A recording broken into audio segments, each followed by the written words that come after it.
Pichetto, Labaña, Fernández, Massa, las elecciones presidenciales en Argentina tienen una sobrerepresentación del peronismo.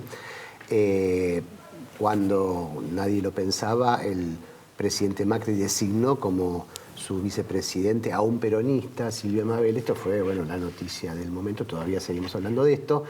Pero mucha gente dice peronista por todos lados. No era que había que terminar con el peronismo, como claro. decía Marcos Peña, que ya está, Bueno. el antiperonismo así. Exactamente, es el hecho maldito de la Argentina, como decía alguno, o según lo quieren ver otros, el hecho bendito, no sé. Del hecho maldito del país burgués, decía en realidad, de John William Cook. Sigue ahí, sigue presente para beneplácito de muchos y para disgusto de muchos otros. Por eso, bueno, vamos a hablar de peronismo hoy. Buen tema, ¿no? La pregunta es, ¿qué es peronismo hoy? Porque a veces cuando se ve lo que proponen unos y a otros, no hay tanta divergencia entre la fórmula Labaña-Urtubey, Alberto Fernández, Cristina Kirchner. No pareciera haber cierta divergencia. Sí, hay alguna divergencia programática con la de Macri, Pichetto. ¿Qué sería? ¿Qué ¿no? significa? Es difícil pensar qué es el peronismo hoy, cómo se expresa. Bueno, hay un libro que es un bestseller en estos momentos, que va por su 4ª edición, que se pregunta exactamente qué es el peronismo, de Perón a los Kirchner, el movimiento que no deja de conmover la política argentina, ¿no? Efectivamente, en eso estamos. Alejandro Grimson, el autor, está con nosotros. Muchas gracias por venir, Alejandro. Y bueno, la primera pregunta es ¿cuál es la clave que no deja de conmover? ¿Cómo persiste todavía un peronismo que ya ha perdido incluso mucho de sus símbolos, ¿no? Porque ya la marcha peronista no se canta, el escudo y el bombo parecen haber entrado en el pasado, pero sin embargo se reinventa, ¿no? Está allí, todo el mundo lo identifica como peronismo. Sí, claro. Yo la verdad que mucha gente me pregunta cómo hice para escribir un libro sobre el peronismo justo en este momento, y la verdad es que los que escribimos libros, por lo menos los académicos, sabemos que los libros llevan muchos años. A mí me llevó años escribir este libro, 5 años de trabajo. Entonces, en realidad, ¿por qué salió en 2019? Porque me atrasé, lo entregué tarde a la editorial. Te atrasaste. Ahora, bien esta vez. claro, pero viste, bueno, justo explotó. Y creo que sí, en el libro hay como algunas claves de lectura de largo plazo, ¿no? Siempre hubo heterogeneidad en el peronismo. En el peronismo del 45 era un peronismo muy heterogéneo. Políticamente hubo por lo menos tres partidos, digamos, Partido Laborista, la Junta Renovadora Radical y los conservadurismos provinciales fueron parte del triunfo electoral de Perón en el 46. Primer punto. Segundo, las vertientes ideológicas que convergían en el peronismo, que es lo que muchos llaman adecuadamente la segunda línea de Perón. O sea, ¿quiénes eran los hombres y pocas mujeres que estaban en la segunda línea, que por ahí no son famosos para todos los... Bueno, muchas vertientes distintas, muchos socialistas, muchos más corporativistas, de todo, de todo. El peronismo siempre en 73 fue tan heterogéneo que nadie pudo sintetizar esa heterogeneidad y lo que pasó que es que el peronismo terminó confrontando dentro de sí mismo, digamos, ¿no?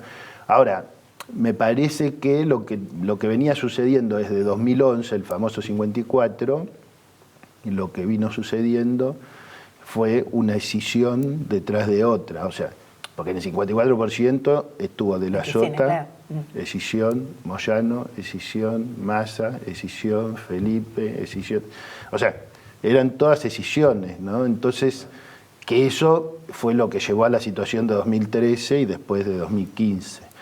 Bueno, sorprendentemente, después de 2017, porque también hubo muchas discusiones, bueno, pero ¿por qué se perdió 2015? Mi libro, el último capítulo, se dedica exclusivamente a ese tema. En 2017 desmintió una de las hipótesis, que es que se había perdido por el candidato, ¿no? Porque Cristina perdió en la provincia. Entonces eso cambió el mapa de la principal fuerza que hay dentro del peronismo hoy, que es el kirchnerismo. O sea, no hay duda de que la peronista que tiene más votos en la Argentina es Cristina Kirchner. Eso no había duda ni hace un mes, ni hace 3 meses, ni hoy, digamos. Pero Alejandro, muchos peronistas te dicen que Cristina no es... Hubo todo un intento de decir, bueno, una cosa es el kirchnerismo. Incluso cuando hablas con algunos militantes muy cercanos a Cristina, ellos hablan de kirchnerismo, no de peronismo. En realidad son 2 círculos, ¿viste? Geometría, 2 círculos con una intersección. Hay peronistas que son kirchneristas, de hecho Néstor y Cristina Kirchner, o sea, son peronistas, qué sé yo. Salvo que uno quiera hacer ADN, pero los antropólogos no tenemos peronómetro nosotros, estudiamos los peronómetros de los peronistas. El círculo, digamos, los círculos que se interseccionan, que hay kirchneristas que no son peronistas, claro. Nunca lo fueron. Hay peronistas que nunca se van a hacer. Y otros que son peronistas kirchneristas. Digo, lo que hacemos es estudiar diversidades y mirarlas. Después cada uno juzgará, no, para mí eso no es auténtico peronismo. Esa es una palabra. Mira, en la historia del peronismo hubo gente que quería hacer un peronismo sin Perón, o sea, que hacer un kirchnerismo sin Cristina, qué sé yo. O sea, podés tener todas las hipótesis. Todas las alquimias políticas y combinaciones. Exacto, es un buen término. Y antes del kirchnerismo estuvo el menemismo también. El menemismo era peronismo, por eso. Bueno, para muchos periodistas no, viste, el turco traidor no es una expresión, turco traidor no es una expresión de los radicales, porque a ellos no lo retraicionó, es una expresión de peronistas. Yo ahí en el capítulo 6 del libro trabajo sobre menemismo, sobre todo con mi pregunta principal en el capítulo 6 es ¿por qué fue reelecto en el 95? Porque ¿por qué fue electo en el 89? Me parece que para los que vivimos esos años es bastante obvio, digamos. Quizá hoy nadie lo vea porque Menem tenía un carisma impresionante, había inventado 2 palabras, su asesor, quien fuera, que eran salariazo o revolución productiva, que generaban una empatía popular descomunal en un contexto de una crisis. Ahora, ¿por qué fue reelecto en el 95? Ahí te digo 2 cosas para entender el peronismo son, primero, la fórmula opositora a Menem fue una fórmula peronista, Bordón Álvarez. No creo que nadie discuta que Bordón y Álvarez eran y son peronistas. Esa fue la fórmula que perdió con Menem. Después el radicalismo estaba allá atrás. Y después hay un estudio que yo cito en el libro, que es de un politólogo de Harvard, Levitsky, que muestra que en el año 97, o sea, ya terminando el menemismo, más de la mitad de la militancia del PJ estaba en contra de las políticas neoliberales. Entonces ese estudio de Levitsky es extraordinario, porque si no lo hubiera hecho él no lo sabríamos esto, pero te muestra la complejidad, o sea, ¿quiénes se oponían a Menem? Los peronistas, adentro del partido también. Incluso yo ahora, después del estudio, hubo muchos peronistas que me han contado, vos no sabés, Alejandro, lo que era militar en el PJ en esa época. Tratar de convencer a alguien que entre a un partido para luchar contra Menem, que era el presidente de ese partido. O sea, claro. O sea que efectivamente me encantó tu término alquimias, porque realmente son combinaciones que vos decís, bueno, son peculiares.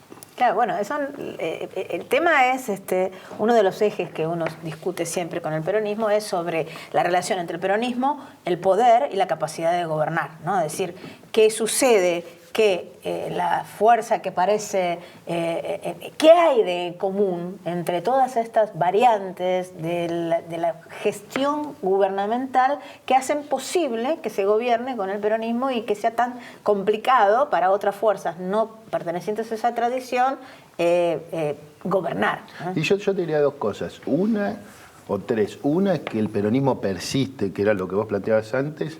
Por un lado, por los logros que nadie va a discutir de los primeros años de Perón, y por lo terrible que fue para la gran mayoría de la población los efectos de la dictadura de Aramburu y de la proscripción del peronismo.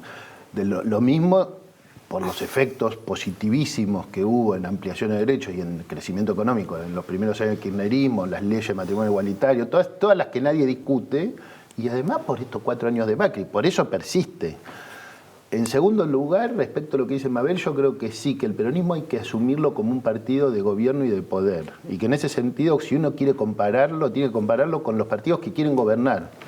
¿Tipo el PRI mexicano, por ejemplo? No, pero digo, qué sé yo, a ver, yo te cambio el punto de vista. Si yo me sitúo en el Partido Comunista Chino, ¿el Partido Comunista Chino se parece más al Partido Bolchevique de 1905 de Lenin o se parece más al peronismo? Parece una pregunta tirada de los pelos, pero los partidos de gobierno tienen similitudes respecto del pragmatismo, donde pragmatismo, en mi lectura, no debe confundirse con derecha, en el sentido de dogmatismo y pragmatismo son dimensiones de la política que cuando gobernás, o sea, Lenin cuando gobernó en Rusia fue pragmático. Hizo la NEP, no hizo cualquier cosa, hizo una política para... Y digamos, Kicillof fue y negoció con el CIADI, pero no porque se moría de ganas de pagarle al CIADI, sino porque quería volver a los mercados internacionales. O sea, fue una decisión pragmática subordinada a otra decisión. En ese sentido, sí, todos los peronismos tienen esa vocación de poder y de hecho cuando vos ves hoy las militancias más juveniles, 25, 30, 35, las comparás con las del 90, a fines de los 90 había una militancia social gremial extraordinaria, pero sin vocación de poder. Es más, el libro que leían se llamaba Cómo cambiar el mundo sin tomar el poder. Y hoy, digamos, después de estos años, que hubo este proceso de reperonización. Porque, ¿por qué tantos años? Porque hubo reperonización, digamos, y rekirchnerización. Por eso te digo que a veces van paralelos. La facultad de regenerarse de los partidos. Seguimos charlando en el siguiente bloque sobre peronismo.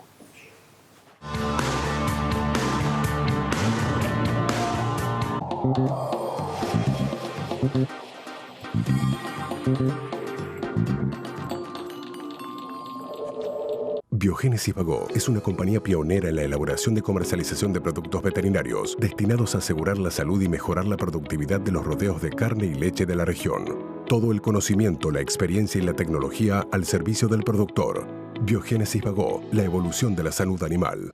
Elegí digital y paga menos. Obtené un 20% de descuento en los impuestos inmobiliario, automotor y embarcaciones deportivas. ARBA, Agencia de Recaudación, Buenos Aires Provincia. Tu esfuerzo transforma. En Provincia ART, nuestra meta es protegerlas de todos. Ingresá en provinciaart.com.ar o llamanos al 0800-333-1278. Provincia ART, con el respaldo de Grupo Provincia. Desde el primer momento de la mañana hasta el último gustito de la noche. Arcor, alimentando cada momento del día. Un banco diferente. Banco Hipotecario. Y ahora seguimos con... ¿Quiénes son? Muchachos, este juego es para todos nosotros. ICBC tiene tantos beneficios que con un IBAN solo no alcanza. ¿ICBC? Sí.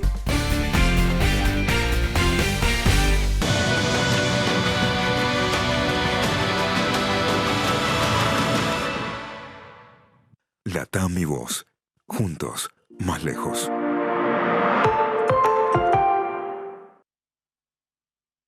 Somos mineros, desarrollando Veladero con tecnologías innovadoras y los más altos estándares de seguridad. Minera Andina del Sol. La inflación actual está afectando a todos y cada vez es más difícil hacer las compras de todos los días. Hoy lo primero que hace una familia para salir adelante es achicar los gastos. En La Matanza te queremos ayudar.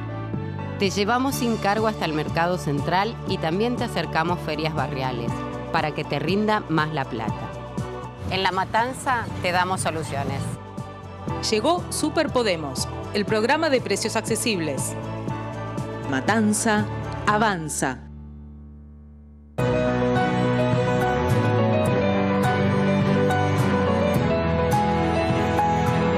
Queremos que más gente se cuide. Más de 500 charlas de prevención en todo el país durante el último año. Conoce más en osdo.com.ar. Biogénesis Bagó es una compañía pionera en la elaboración y comercialización de productos veterinarios destinados a asegurar la salud y mejorar la productividad de los rodeos de carne y leche de la región. Todo el conocimiento, la experiencia y la tecnología al servicio del productor. Biogénesis Bagó, la evolución de la salud animal.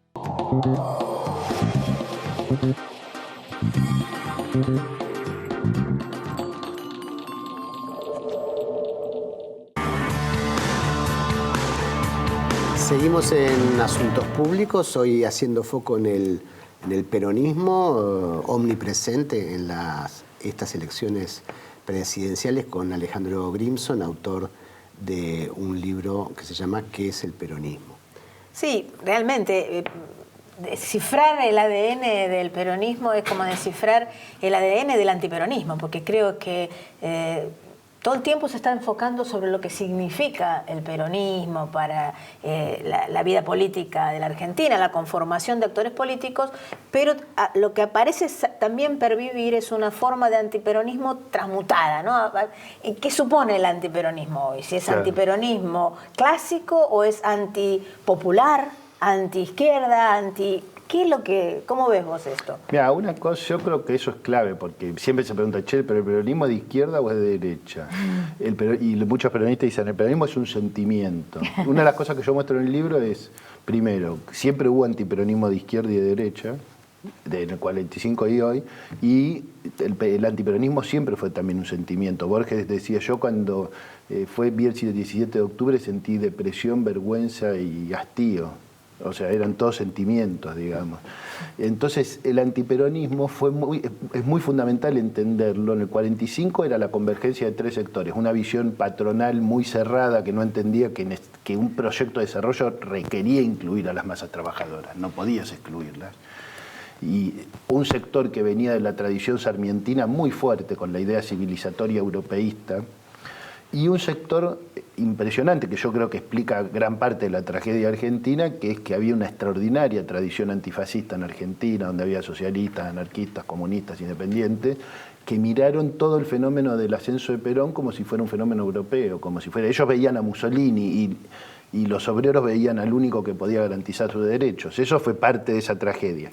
Ahora, muestro en el libro que ese antiperonismo estuvo muy marcado por un racismo, que a mi juicio es constitutivo de la política argentina. Yo creo que si no entendés que hay un racismo constitutivo en la sociedad argentina del 25 o 30% de la población, que a veces se incrementa, es imposible entender las cosas que han sucedido y que suceden en la política argentina. En esa época era cabecitas negras, camisados, sorda, qué sé yo, y hoy escuchás cosas, digamos, bueno, lo de yegua, puta y montonera está ahí, pero además, no, porque esta negrada, no queremos que vuelva la negrada. Yo, como antropólogo, me he parado frente a alguna de estas personas y le he preguntado, una pregunta, cuando vos ves una foto de Cristina Kirchner, ¿vos ves una negra? Y me contestan, obvio, una negra de alma. Y esa frase negra de alma viene del 45, donde el periódico La Vanguardia describió el 17 de octubre como un candombe blanco. Dijo, eran todos blancos, porque eso es lo cierto, es lo que yo reconstruyo en mi libro, que es que casi todos eran blancos, no eran cabecitas negras, pero se comportaban como los negros en la época de Rosas. Entonces ahí vos tenés una continuidad muy fuerte, donde eso está presente, ¿no? Porque hay diputados nacionales hoy diciendo, yo odio a los peronistas, pero igual voy a votar a Pichetto con tal de que no regresen los fascistas. Entonces vos decís, a ver, perdón, un gran intelectual que fue fundador de la sociología moderna en la Argentina, que podés estar de acuerdo o no, mi libro dialoga con él mucho, que es Gino Germani, que fue muy antiperonista, fue el primero en explicar en 1956 que el peronismo no era fascismo. Vos decís, desde el 56 hasta hoy no lo leyeron a Germani, ¿cómo hicieron? Que sabía bastante porque era italiano, además. ¿no? Además venía de escaparse de Mussolini, vio en Perón un Mussolini que no fue, digamos, pero no importa, digo. Entonces vos decís, bueno, evidentemente cuando vos decís, yo, por ejemplo, sería interesante esta discusión, juntar a varios politólogos que se pongan de acuerdo en cuáles son los indicadores de un gobierno democrático y hacer una comparación real de si el peronismo, por ejemplo, si el kirchnerismo fue más o menos democrático. ¿Por qué? Porque, por ejemplo, está este mito de que nunca un presidente no peronista puede terminar su mandato. A Frondizi lo tiraron los militares porque el peronismo había ganado la provincia de Buenos Aires, no lo tiró el peronismo. A Ilias lo tiró la Onganía, que no tenía nada que ver con Perón. A Alfonsín lo tiraron 20 corporaciones económicas que hicieron terrorismo económico, hiperinflación en la Argentina. No fue el peronismo el que hizo hiperinflación, es delirante eso. Y a De la Rúa lo tira el mercado. Y a De la Rúa lo tira el mercado y en parte de todos esos gobiernos es el único que yo diría que tiene un componente suicida, porque digamos, ponerlo a caballo, hacer el corralito, declarar el estado de sitio es un nivel de cerrazón. político increíble. Porque ¿cómo declarás el estado de sitio porque la gente no puede comer? Un consejo, Alejandro, que vino de un peronista, Carlos Chacho Álvarez. Fue quien coloca a Cavallo en el gobierno de la Rúa, ¿te acordás? O sea, Cavallo es el que impone que sea... Chacho es quien impone que después de su renuncia como vicepresidente... Más que impone algo que estaba muy claro, impone a Cavallo como diciendo... Bueno, sí, no sé si el término es imponer, pero sí, estaba bueno, ahí. dentro de lo que era... Avala. Ahora, volviendo a la democracia y el peronismo... Digamos, no podés obviar algunos dentro de los primeros gobiernos de Perón. Perón no fue un gobierno digamos, democrático en el sentido que lo entendemos desde hoy. Desde hoy no. Y además recordemos Isabel Perón, lo que tuvo con Carlos Rucauf, las persecuciones que hubo, claro, son dos cosas AAA. Son dos cosas digamos, distintas. Me parece que hay que... Me parece que son dos cosas muy importantes de discutir distintas. Uno, que el capítulo 5 de mi libro se dedica solo a López Rega y la AAA.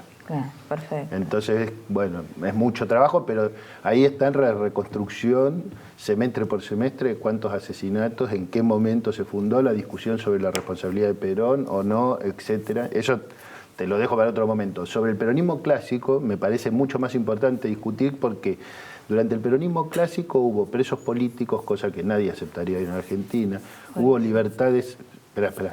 Hubo restricciones a la libertad de expresión, cosa que nadie aceptaría en la Argentina. No hubo proscripción de partidos políticos. No se interrumpieron las elecciones en las fechas. Y yo lo que digo es el peronismo clásico en términos democráticos tiene que ser comparado con lo que había antes y con lo que hubo después. Lo que hubo antes fue proscripción del radicalismo irigoyenista con una frase que es increíble, fraude patriótico. No existe el fraude patriótico, ¿no es cierto? Claro, eso era proscripción. O sea, era más democrático, sin lugar a dudas, los dos gobiernos de Perón fueron más democráticos que el fraude patriótico que proscribió a la Unión Cívica Radical.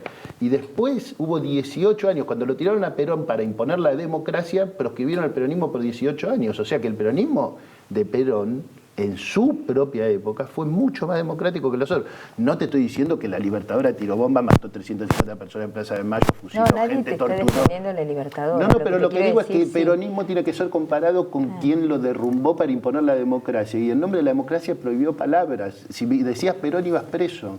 Sí, hay un problema. Pero el tema es que después del peronismo clásico hubo un peronismo de Menem y hubo un peronismo de Cristina Kirchner contra el cual hoy se está planteando el peronismo. Porque hablemos, no estamos hablando incluso... Bueno, hoy está convergiendo Menem, Pichetto con Macri. Entonces, lo que hay parece una decisión más de derechas y de progresismo esa pareciera ser la decisión hoy. Entonces, plantear hoy la libertad, porque hoy cuando se plantea como lo plantea el gobierno, de república o dictaduras ¿a qué se están refiriendo? Es decir, ¿qué suponen? ¿Cuáles son los indicadores que podrían permitir plantearse que hay o no hay democracia? Libertad de prensa, por ejemplo, básica. Yo creo que hay un problema de anacronismo con el tema de la democracia, que es muy difícil leer cosas que ocurrieron hace 70, 80 años con los ojos de hoy. O sea, durante la década de 1940, y esto es un dato, había 12 democracias en todo el mundo. O sea, Europa estaba ocupada por los nazis, claramente no había ningún país democrático,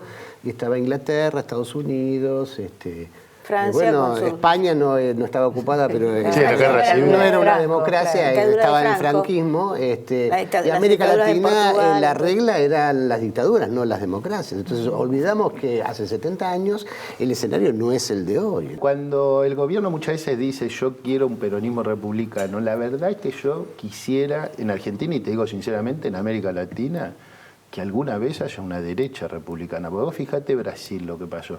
En toda América Latina están buscando proscribir, igual que lo proscribieron a Perón por 18 años, en Brasil un juez violando la ley influyó sobre un fiscal, destruyó las reglas de la República, metió preso a un señor que se llama Lula da Silva, que le iba a ganar las elecciones a Bolsonaro, que lo terminó nombrando, este señor que ganó porque lo metió preso, lo nombra ministro de Justicia, ahora lo quiere meter en la Corte Suprema, es un escándalo. Dicen que eso es república y que las fuerzas populares son antidemocráticas.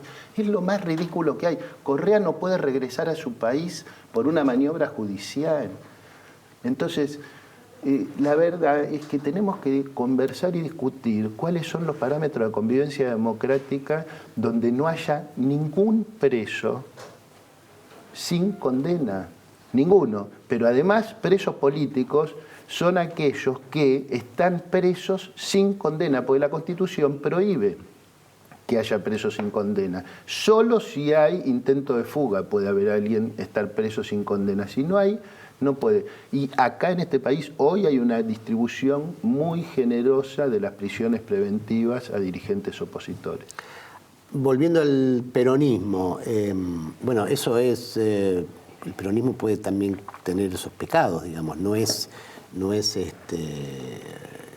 exclusivo, ¿no? O sea, puede ser que utilice la justicia un gobierno peronista a su favor. Sí, bueno, acá el tema del Poder Judicial es una gran deuda de la Argentina. Hasta que este país no tenga un Poder Judicial independiente de los gobiernos, de los poderes económicos, de las corporaciones, es muy difícil que logremos tener democracias consolidadas, te digo, te insisto, en Argentina y en América Latina, porque no es un tema exclusivo de la Además, porque estamos poniendo por primera vez en muchos años la mirada fina sobre el Poder Judicial, que es uno de los poderes del Estado, es decir, bueno, es algo que permanece. La característica del Poder Judicial es que es el menos democráticamente constituido de todos. Entonces, eso también tenemos que ponernos a discutir. Eso va a tener que ser para un próximo programa, porque se nos acabó el tiempo. Así que, Alejandro Grimson, muchas gracias. Gracias a ustedes. Y bueno, vamos a leer todos el libro, que se ha regalado mucho para el Día del Padre. Los chicos que le decían a los papás, tomá. A ver, ¿querés saber? ¿Qué es ¿Sos peronista, sos antiperonista? Léete este libro. Hasta el jueves que viene, esto fue Asuntos Públicos.